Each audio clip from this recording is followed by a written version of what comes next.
if you go to a big OEM tier one and you go as an individual and say... It's very hard. It's not impossible, but it's very hard. Very hard, even if you're the industry expert. Yes. No, I agree. So that brings us back to what else you have to do. It's like credibility, brand building, things like that. You really have to do that. When you start on your own and you're basically non-existent, right? So there's the thing that you have to provide a good service and you have to become known. I mean, you're an expert already, what you are, but people have to know about you. So you have to build a brand, right? And you have to gain credibility. And I'm curious what you tried out. I can share a bit what we tried out. We kind of like every year we tried something new. First thing, it costs money, right? Building a brand is not for free. What did you try? Oh, you got a hoodie. Yeah, tried a lot. Tried LinkedIn, LinkedIn marketing, paid ads on LinkedIn. Yeah, we tried that too. It did not really pay a lot.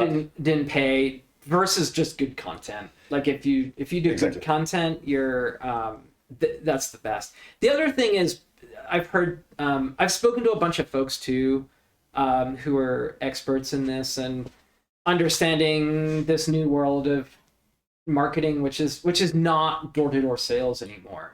Right. It's very much you add value and then people effectively stumble across and then say, oh, hey, what does Haywire do? Oh, they do product development work. Great.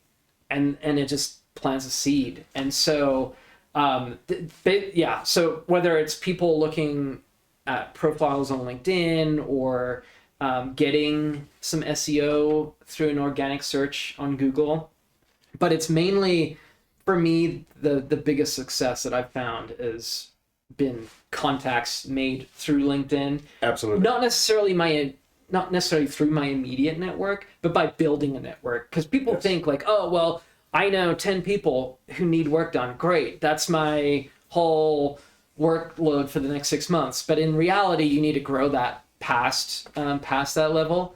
And you do that by growing your own network. And so it's not necessarily your existing static network. It's growing that past. I totally agree. When I look at the numbers, I think most of our business really comes out of networking. So especially when you start and you broadcast the fact that you're existing as a company, a lot of people will approach you and will promise you so and so many contracts and so many calls per day, per week. And they are usually based on a different industry. So when they come into the automotive industry, we're a family, right? We're a small family compared to other industries. Right. And they come in and say, I give you like 15 calls a week. And that's just not possible. Right. So we went through a bunch of those exercises. We did SEO and SEA. We realized that our services are usually not found or searched on Google. So if somebody, for example, we offer ASPICE trainings. So if somebody wants an ASPICE training, they not urgently Google for that. Big companies, they call the training department and they have a Rolodex, right? Smaller companies, they look into their network, but they don't really Google that. So we did Google campaigns. We have small Google campaigns. You have to. So if somebody looks for us, they have to find us, obviously. Right. But that's it. LinkedIn marketing, they get you a lot of clicks.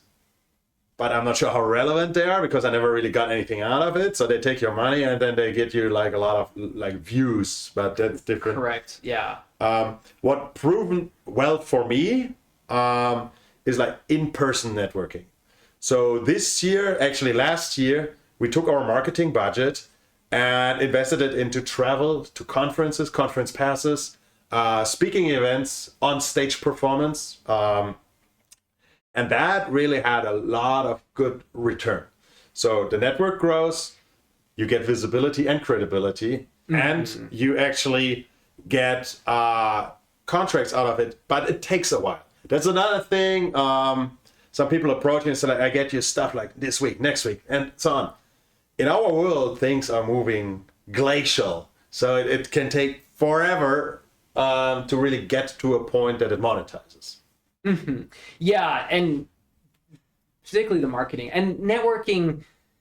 It also doesn't mean a yacht trip in Europe and blowing your entire. No, I should consider that maybe. Yeah, because some people see networking as this like has to be this big extravagant situation. It can just be you're paying for LinkedIn Premium and you send some targeted folks a direct message on LinkedIn. Hey, can you jump on a call? I want to chat about this to you. Right.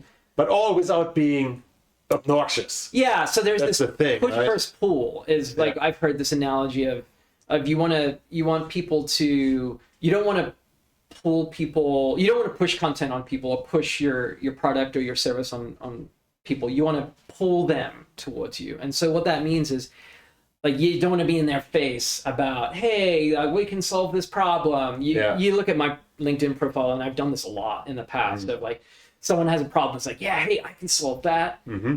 You're not going to get much positive interaction with that. Whereas if you explain to people, hey, this is what we do, that's more of a pull method of if someone sees that, oh, hey, I have that problem. There's this industry problem. They can't find hardware engineers.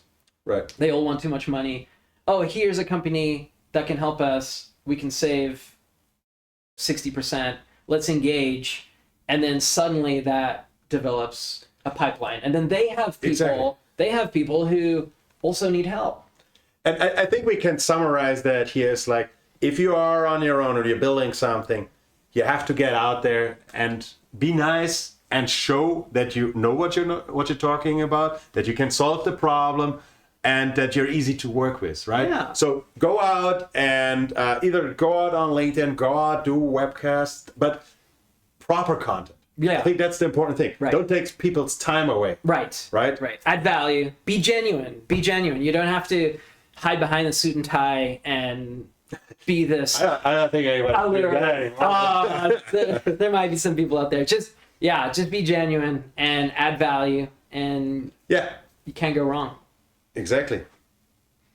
All right. Well, I think we conclude this here now. So thanks, Florian. Enjoy Appreciate Vegas. it. Yeah. Thanks for the invite down here to Vegas. Absolutely. Next one we do in Idaho. Yeah, let's do it. Sounds good.